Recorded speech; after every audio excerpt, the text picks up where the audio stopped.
निर्विवाद विजय प्राप्त हुई। पर क्या सभी पांडुपुत्र विजयी हुए? और कारण का क्या? कर्ण तक पहुंच चुके थे पास पिता की, छोड़ तड़पती मिट्टी में मिट्टी सारी, और वह मृत्यु भी कैसी? जब जब हार मास के जीवित पुतले मृतकों की तरह आचरण करने लगते हैं, तब तब मृतकों को जीवित होकर बोलना ही पड़ता है, बोलना ही पड़ता है, बोलना ही पड़ता है।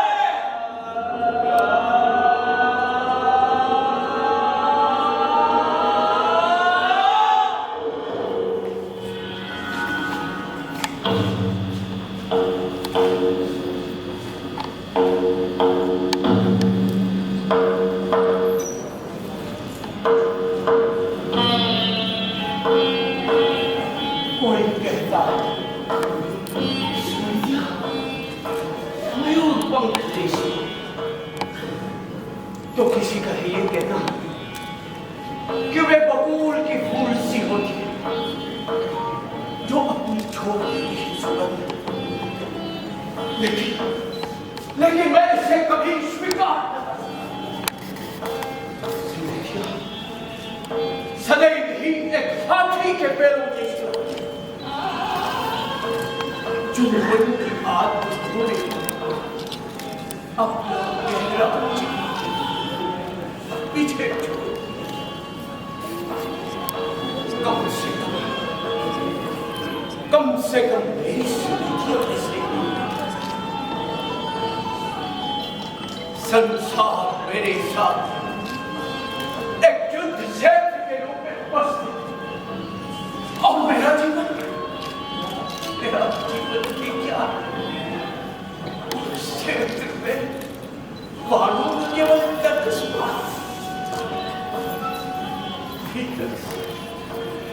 मेरे मन के गहरे गंभीर अंतर मन से एक आवाज बात जीतती है, पर जब सब उसे रोकने को होता, वह एक अग्नि की ज्वाला से भड़क उठती है कि कौन तेरा जुनून एक चीते के समान। मैं चित्र नहीं हूं, मैं चित्रा नहीं, बल्कि एक गोटा किनार वाला अंदर सिराज है जो परिस्थितियों के निर्दयी कटीले पारे में उलझने से उसकी सहस्रों चित्र हो गए। जिस किसी हाथ में मुझे उसने मन मारे ढंग से रखा,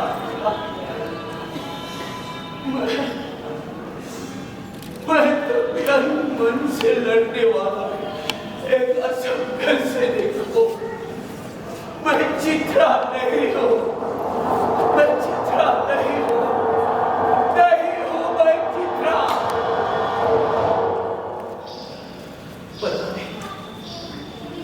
आज मुझे राधा माता की बहुत याद आई।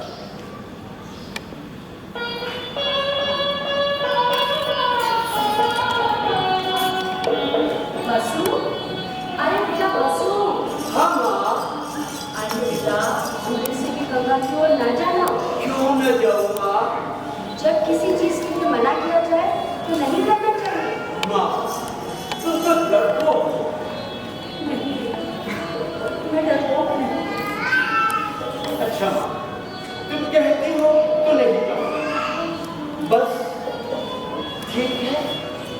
कैसे लगे? पता नहीं, आज मेरी आंखों के सामने खड़ी और मेरा छोटा भाई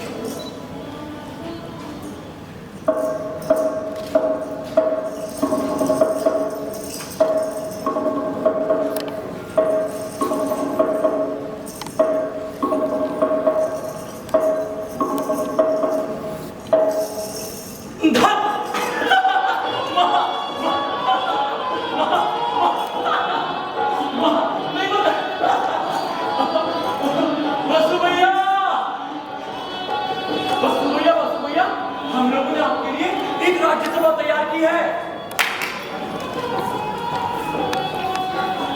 हाँ भैया, एक राज्यसभा तैयार की है, पर उसमें एक राजा की कमी है। आपके पास तो कवच और कुंडल ही तो है, तो राजा आप ही बन सकते हैं। हाँ हाँ वसु भैया, आप ही होंगे हमारे राजा। हाँ, बोलो चंपा नगरी के महाराज पट्टू सेन की जय हो, जय हो, जय हो।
हस्तिनापुर के महाराज धृतराष्ट्र के साथ ही अधिरथ के पुत्र कर्ण। चलो अब हम हस्तिनापुर की ओर प्रस्थान करते हैं।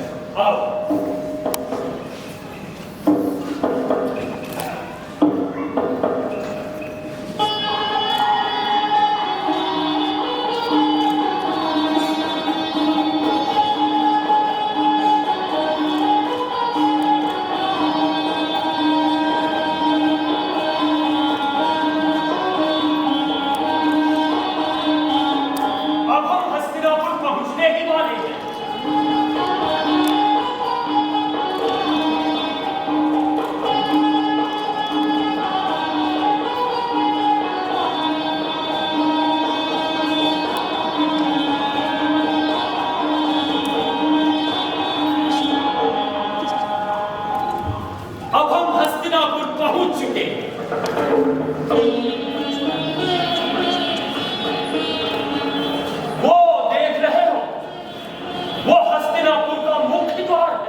वो क्या है?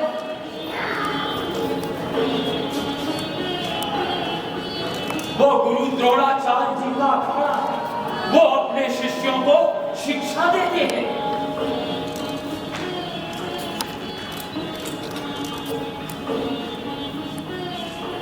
हाँ हाँ बस आओ आओ बस।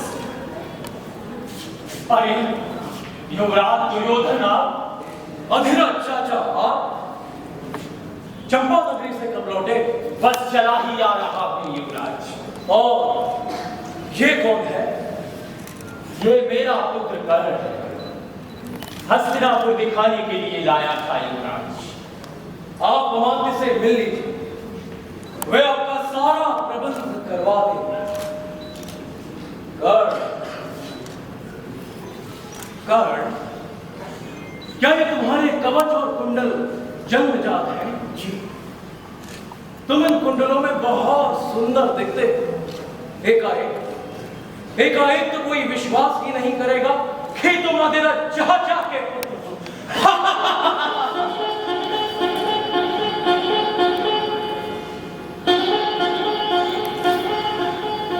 अच्छा चाचा जी, चलता मेरी युद्ध इशारा का समय हो गया।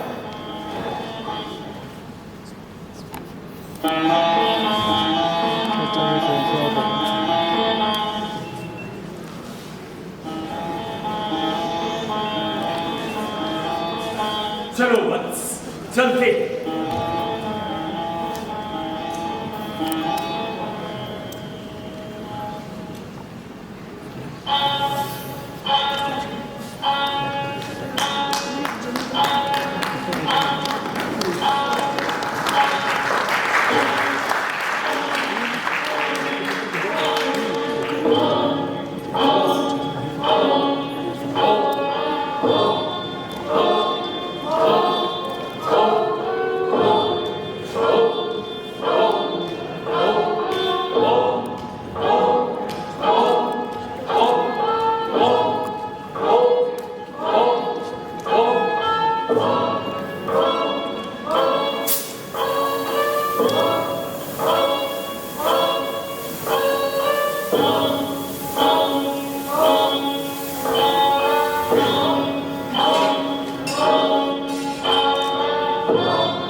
पुत्र का चयन किया जाएगा।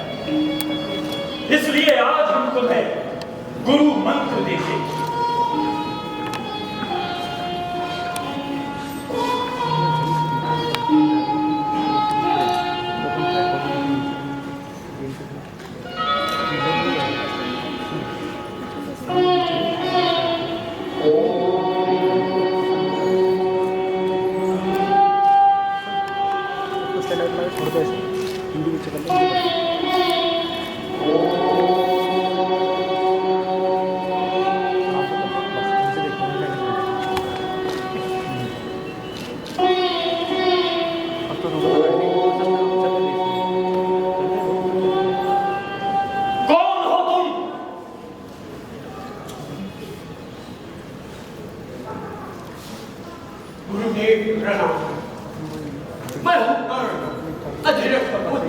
क्या चाहते हैं गुरुदेव? मुझे इन युवराजों के साथ युद्ध में युवराजों के साथ? कौन?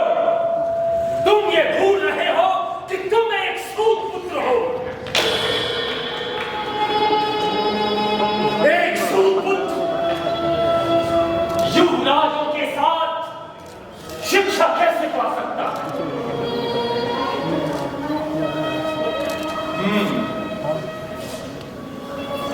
यदि तुम चाहो तो कृपाचार्य के पथिक में सम्मिलित हो सकते हो। आओ अर्जुन।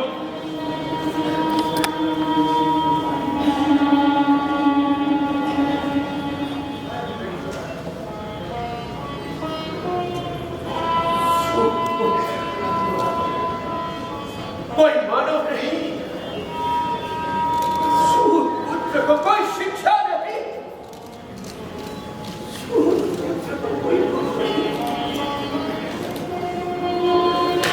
कुल की ऐसे कसौटी किस लिए? क्या आवश्यकता है? ये धोखा है। हाँ, ये धोखा है। ये मेरे साथ चल किया गया। ये अन्याय है। ये अन्याय है। ये अन्याय है। ये अन्याय है।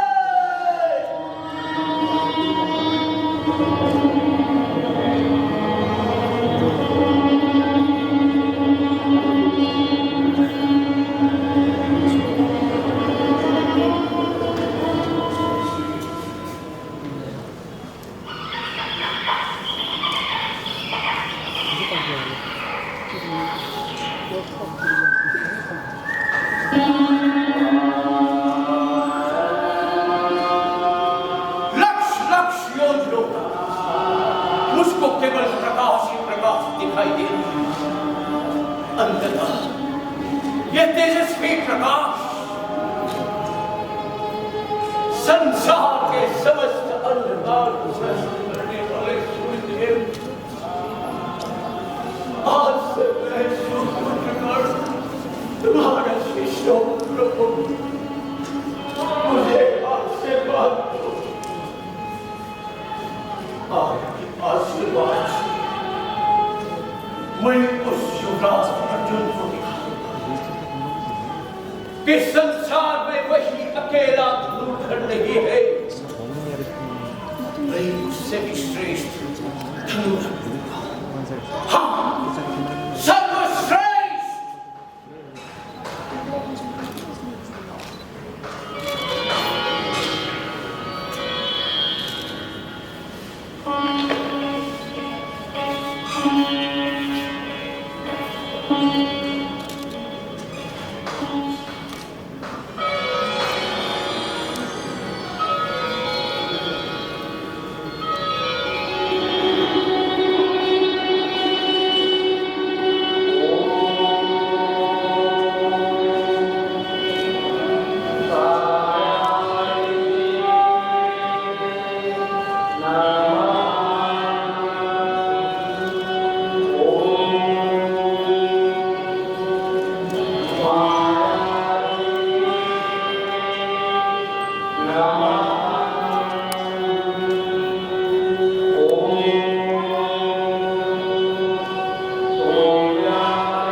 मेरे कुंडल आज काले दिन उमड़ गए।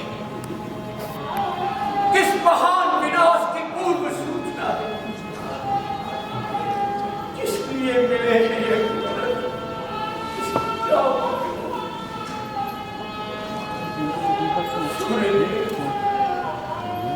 एक बार दर्शन दे दीजिए। आज के दिन हस्तिनापुर के प्रत्येक शक्तिशाली युवक प्राणों के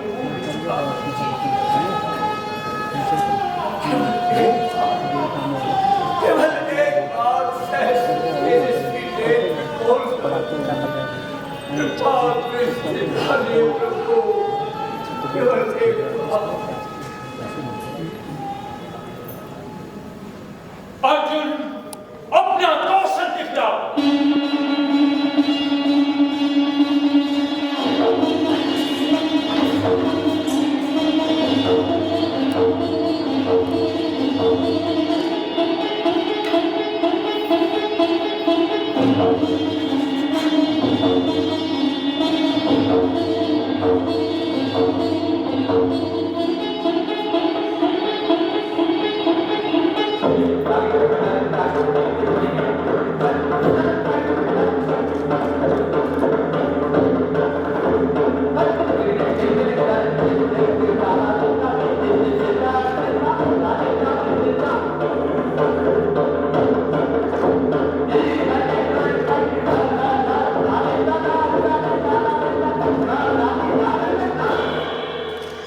अब अपना अंतिम कौशल दिखलाओ।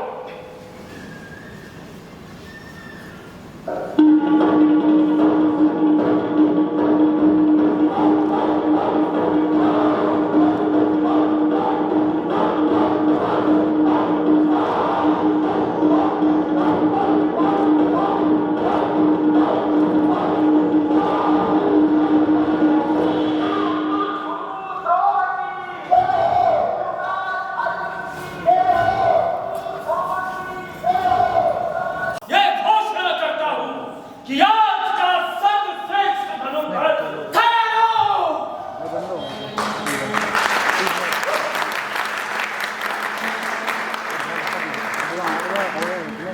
मैं उन सब पराक्रमों को करने को तैयार हूं जो विकास करने कर चुका है। क्या ये अवसर मिलेगा?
हस्तिनापुर के नगरवासी, मैं ज्येष्ठ गुरु गंगा पुत्र भीष्म ये कह रहा हूं, ये अखाड़ा पुरुषार्थ की कसौटी है।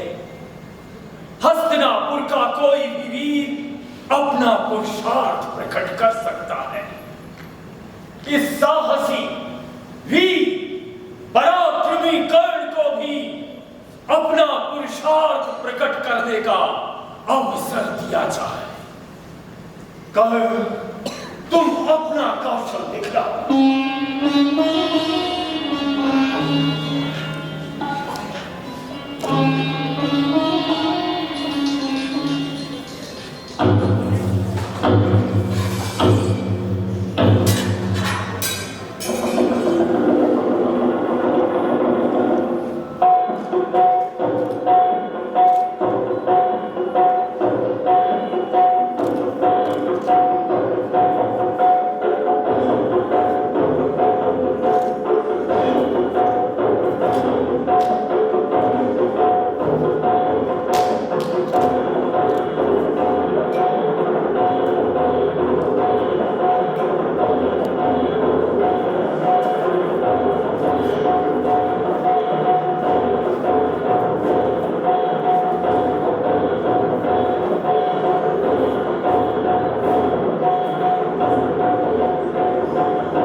नगरवासियों, आज का सर्वश्रेष्ठ धनुर्धर अर्जुन नहीं है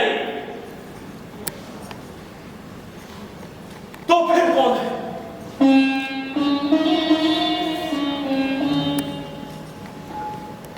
आज का सर्वश्रेष्ठ धनुर्धर कर्ण है। वो कैसे? गुरु द्रोणाचार्य को अर्जुन के प्रेम ने अंधा कर दिया है। अंधा ही नहीं बल्कि बहरा भी। लक्ष्य भेद जानने की योग्यता इस अखाड़े में केवल 4 व्यक्तियों को है। पहले गुरु द्रोणाचार्य, दूसरा अर्जुन, तीसरा कर्ण और चौथा स्वयं मैं। अर्जुन और द्रोणाचार्य का ध्यान सिर्फ कुत्ते के भौंकने पर ही था। इसके पहले एक धीमी सी आवाज आई थी। कैसी आवाज? सामने के वृक्ष पर एक पत्रस्त पक्षी अपने बच्चे के मुंह में दाना देते हुए चहकी थी। वो देखो, अभी भी कर्ण का सूची बाण लगा हुआ है। इसलिए आज का सर्वश्रेष्ठ धनुर्धर कर्ण है।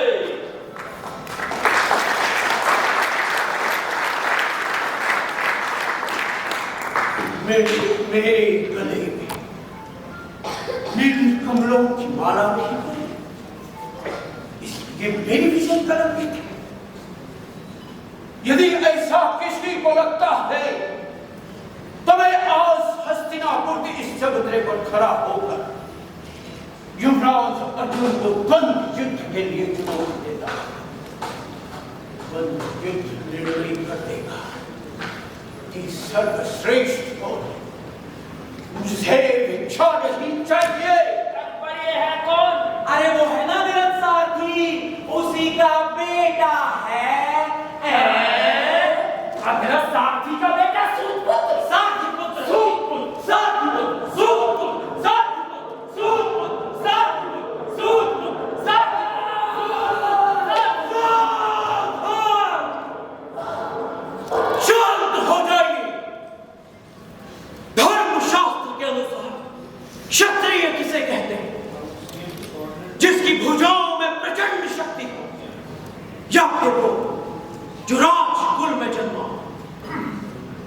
इस वीर साहसी पुरुष नवयुवक कर्ण ने अपने पुरुषार्थ से यह सिद्ध किया है। इसलिए मैं युवराज दुर्योधन इसे अपना मित्र घोषित करता हूं। आओ कर्ण, उठो। युवराज दुर्योधन, तुमने आज धूल में पड़े मेरे अस्तित्व को गले लगाया। अभिमान के समय मुझे सहारा किया। आज तो मेरा सारा केवल तुम्हारी। नहीं मित्र, जन्म से ही कोई क्षत्रिय नहीं होता। क्षत्रिय तो अपने कर्मों से होते हैं, और फिर तुमने ये सब सिद्ध किया। इसलिए मैं कुरु सम्राट दुर्योधन तुम्हें अंग देश का राजा घोषित करता हूं। बोलो अंगराज कर्ण की जय! अंगराज कर्ण की जय! अंगराज कर्ण की जय!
भैया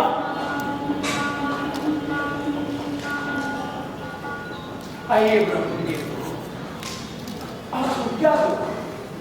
धन, धैर्य, धरती, धाम, क्या चाहिए?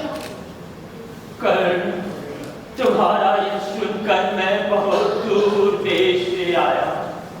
ये जो सब तुमने कहा हमें नहीं चाहिए। फिर आप ही बताइए कि मैं आपको क्या दूं? क्या आप चाहते हैं कि मैं आपके पास पहुंचूं? ये तुम्हारा भ्रम है। तुम्हारी कीर्ति कहीं कलंकित ना हो जाए, इससे अच्छा है मैं लौट जाऊं। ठहरिए ब्रह्मदेव, सागर के द्वार से मेघ विमुख होकर लौट आए।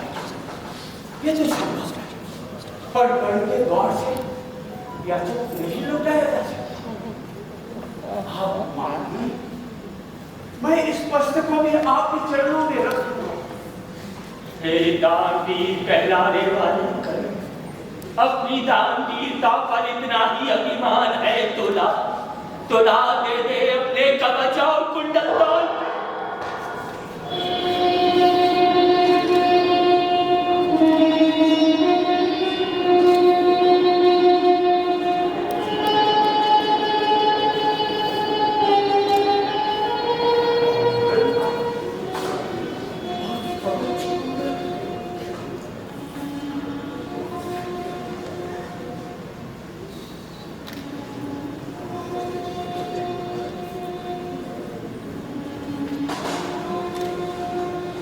इंद्रदेव आप एक बूढ़े रावण के वेश इस सूरपुत्र कर्ण के द्वार शोर, आज हमारे पीछे का अर्थ पूरा हुआ। इन चारों दिशाओं पर एक पांचवी दिशा में होगी। आज हमारे हाथों पराजित हो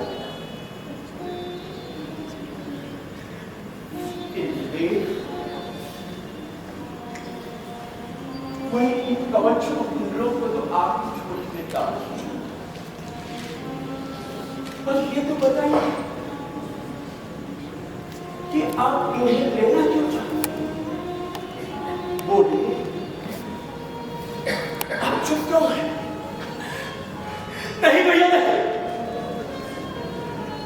ये दान मत देना भैया,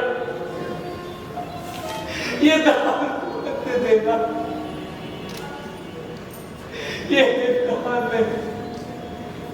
ये दान नहीं, ये छल है भैया। ये क्या मत देना, यदि ये दान देना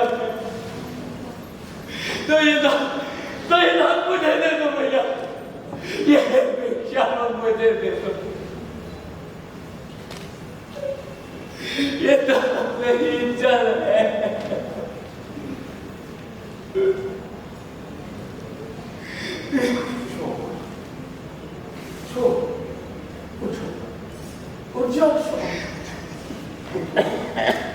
उठो ना, सोन, उठ जाओ, सोन,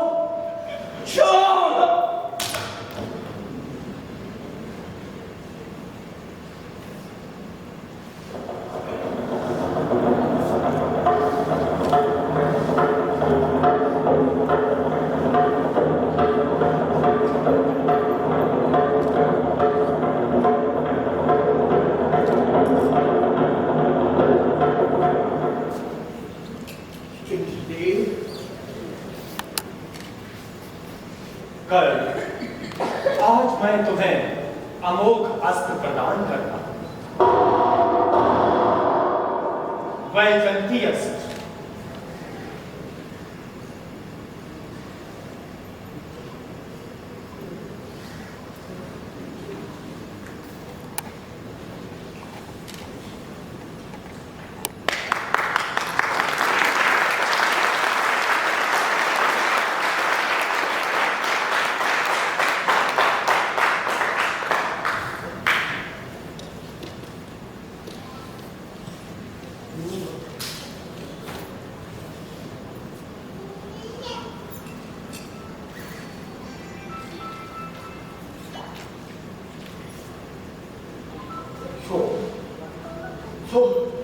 उठो, घर चलो।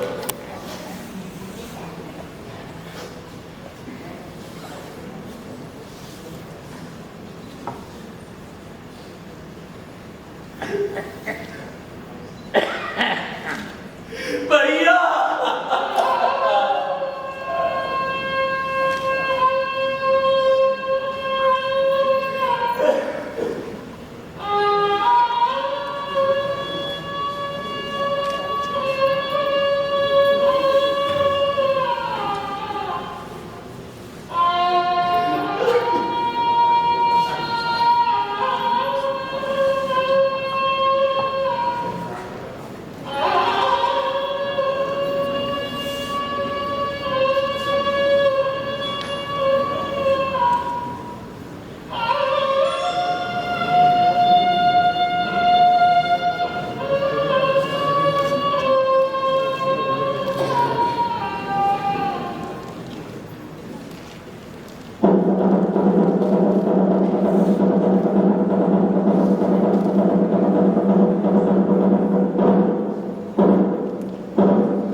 नमस्कार, मैं वृष वर्मा यहाँ उपस्थित सभी कुरुयोद्धाओं का हार्दिक स्वागत करता हूँ। आज हमारे बीच यादव राज श्री कृष्ण पधारने वाले हैं। उनके आगमन का प्रयोजन वे स्वयं ही बताएंगे। यहाँ उपस्थित सभी कुरुयोद्धाओं से मेरा निवेदन है कि उनकी बातों पर गंभीरता से विचार करें।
हस्तिनापुर के सभाजन, आज ना तो मैं यादव राज के रूप में उपस्थित हुआ और ना ही पांडवों के फुफेरे भैया के रूप में।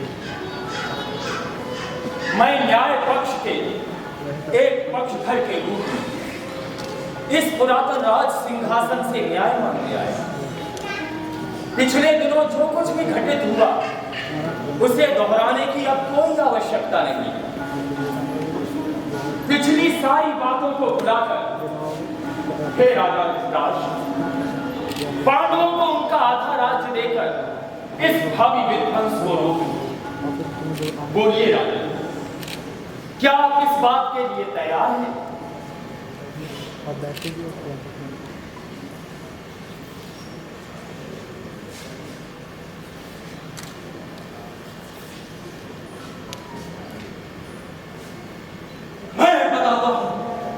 गुरु योद्धाओं पर निर्णय, पांडवों को आधा राज नहीं मिलेगा, फिर चाहे वो पांडु पुत्र ही क्यों ना हो, तब भी नहीं।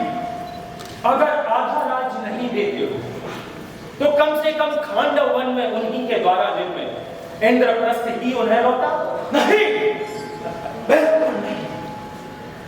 उस राज्य को तो वे पहले ही द्यूत में गवा चुके, वो तो कभी नहीं मिले। तो क्या सहारे के लिए इन 5 भाइयों को इस विशाल हस्तिनापुर के 5 ग्राम देने के लिए तो तुम तैयार हो? नहीं नहीं नहीं, 5 ग्राम तो बिना युद्ध के सुई की नोक पर टिके धूल के कण के बराबर जगह नहीं मिलेगी। अरे बोले, मैं तो उन धूल के कण को भी तुम्हारे पैर से झड़वा देता जो तुम उन 5 पांडवों के पास ले जाना चाहता है। दुर्योधन, इस सारी उथल पुथल के मूल कारण इस गोली को तुम्हें आज ही बंद ही बनाऊंगा, अवश्य ही। दुर्योधन, तुम होश में तो हो, किसे बंदी बनाने का स्वप्न देख लो। कल इससे कहो इससे हस्तिनापुर में जितनी भी जंजीरें हो मंगवा ले और मुझे बंदी बनाकर दिखाए। आओ पर आओ, मेरे साथ चलो। आओ पर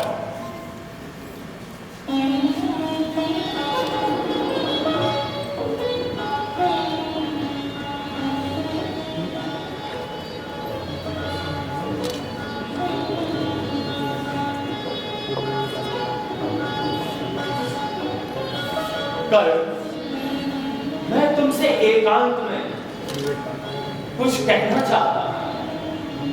आओ पर आओ।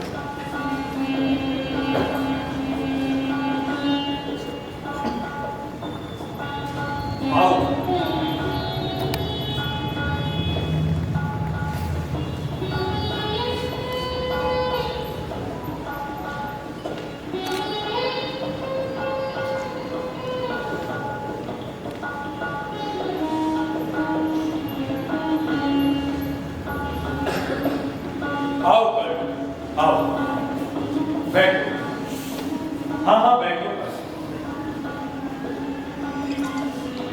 कल एक प्रचंड आघात देने वाले सत्य को कहने के लिए मैं तुम्हें लेकर आया हूं। मैं जो कुछ भी कहने जा रहा हूं उसे ध्यान से सुनो। कल तुम सूत पुत्र नहीं हो।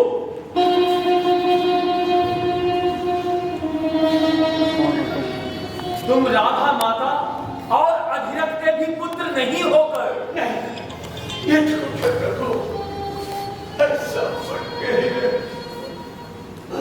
ऐसा मत कहिए प्रभु, ऐसा मत कहिए। तुम राजमाता कुंती के प्रथम पुत्र हो, पांडवों के ज्येष्ठ भाई हो। यह सत्य है तो मैं राजमाता कुंती देवी से दूर क्यों हूँ, पांडवों से अलग क्यों हूँ मैं? ये एक लंबी कथा है कल। चलो पांडव स्वयं तुम्हारा राज्याभिषेक करें। दुर्योधन के गलत पक्ष में खड़े मत रहो, वो अन्याय का पक्ष है।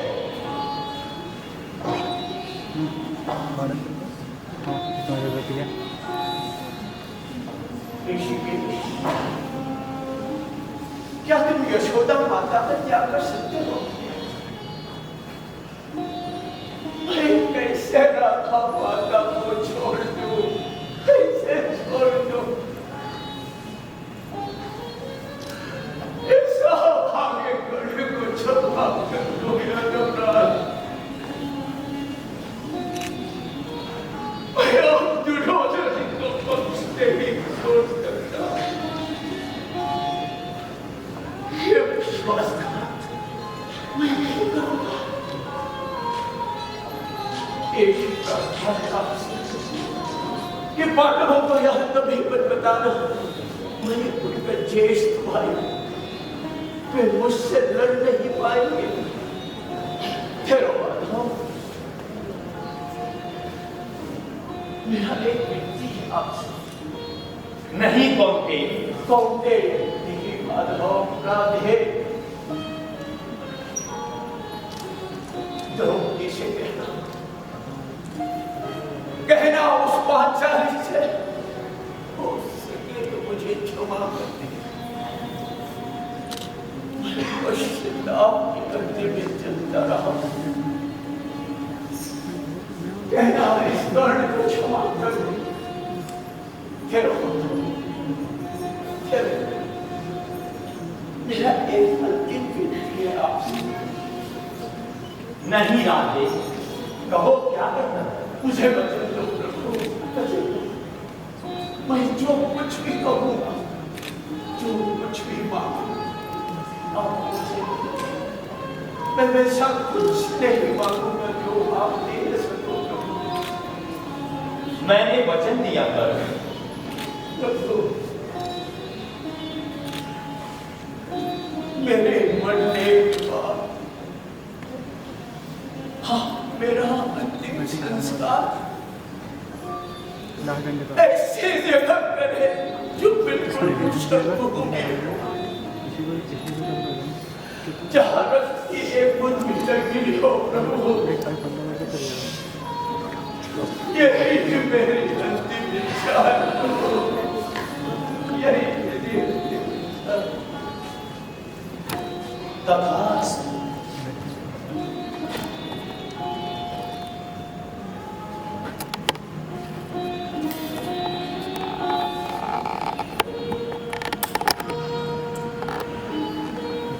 अब कुंती बुआ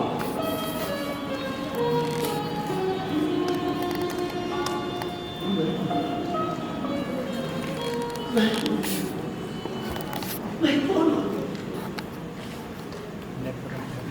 क्या मैं पुत्र हूँ? क्या मैं कौते हूँ? क्या मैं शूरपुत्र हूँ? कौन हूँ मैं? क्या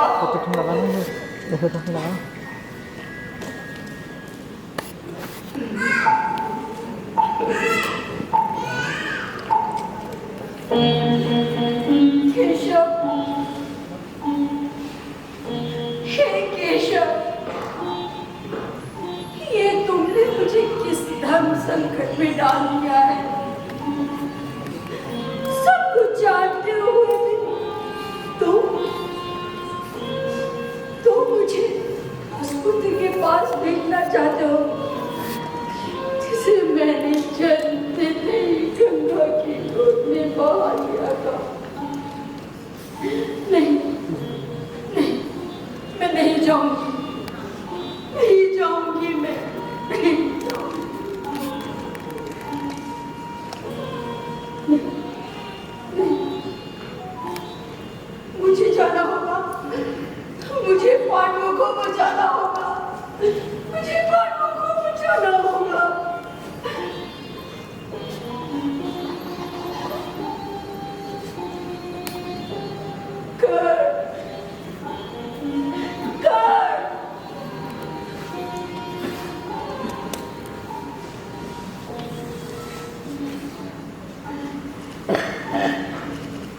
राधेय सुपुत्र वंदन करता है वंदनीय राजमाता। मेरे लिए आदर सूचक संबोधन मत कीजिए। मैं सौभाग्यशाली नहीं तो आपके राजवंश की बात है हाथ में लेकर आपकी सेवा मुझे आप मत कहो, तुम्हें कृष्ण ने सब कुछ बता दिया होगा कि मैं कौन हूँ। तुम अच्छी तरह जानते हो कि तुम कौन हो। क्या तुम्हें मेरे ये आंसू परिचित नहीं लगते? आंसू धड़कते हुए हृदय की ज्वालाएं आंसुओं से बुझा नहीं करती। यदि तुम अपना रक्त रंजित कपाल भी मेरे सामने लाओगे तो मैं अब पहचान नहीं पाऊंगा। भला मैं कौन और क्या आप राजमाता हो। अपनी इस माता को राजमाता कहकर उसके इसमें 10 मिनट बनाएंगे, इसमें से 10 मिनट बनाएंगे, फिर फिर तब तक इसमें बनने तो बना दें, उसमें डाल देंगे। आओ मेरे गले लग जाओ। अपने इस दाग पराक्रम से दुर्योधन का पक्ष छोड़ती हुई आपके लिए क्या करूं? बताइए, मैं आपके लिए क्या करूं? मेरे पांचों पुत्रों का बदले दो, मुझे ये दान दे दो। दिया, ये अभय कर्ण तुम्हें देता है। युद्ध में मैं अर्जुन के सिवा किसी और का वध नहीं करूंगा। यदि वो मारा गया तो मेरे समय तुम्हारी पांच पुत्र जीवित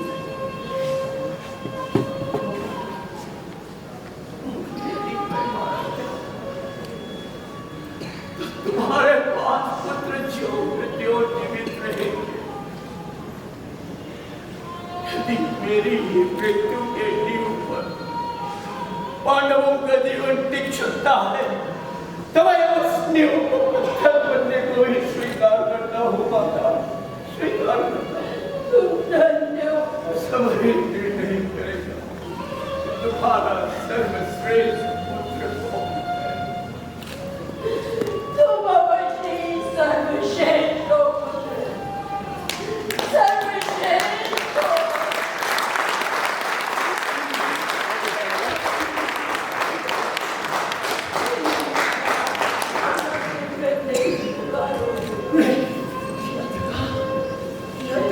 केवल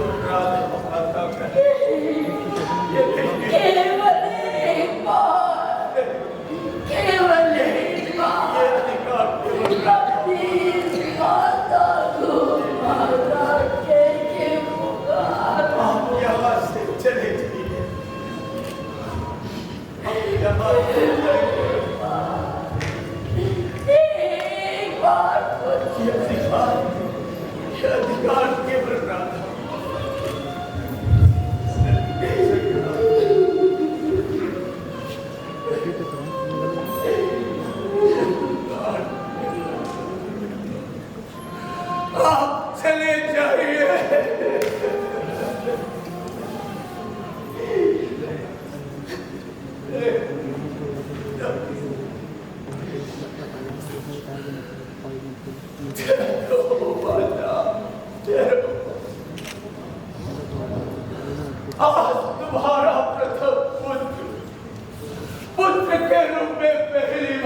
बंधन करना हुआ था, ऐसा भाग्य कर्ण को क्षमा कर दो, ऐसा भाग्य कर्ण को क्षमा कर दो माता, माता। युद्ध का 18वां दिन प्रारंभ हो गया। गुरु द्रोण और पितामह भीष्म युद्ध के मैदान में धराशायी हो गए। अब कौरव सेना की बागडोर कर्ण के हाथ में है।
उस समय कहा गया था तुम्हारा घर माता कुंती को नंगे पैर बन जाते समय, उस समय कहा गया था तुम्हारा घर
कभी अंतिम सत्य नहीं होता ये।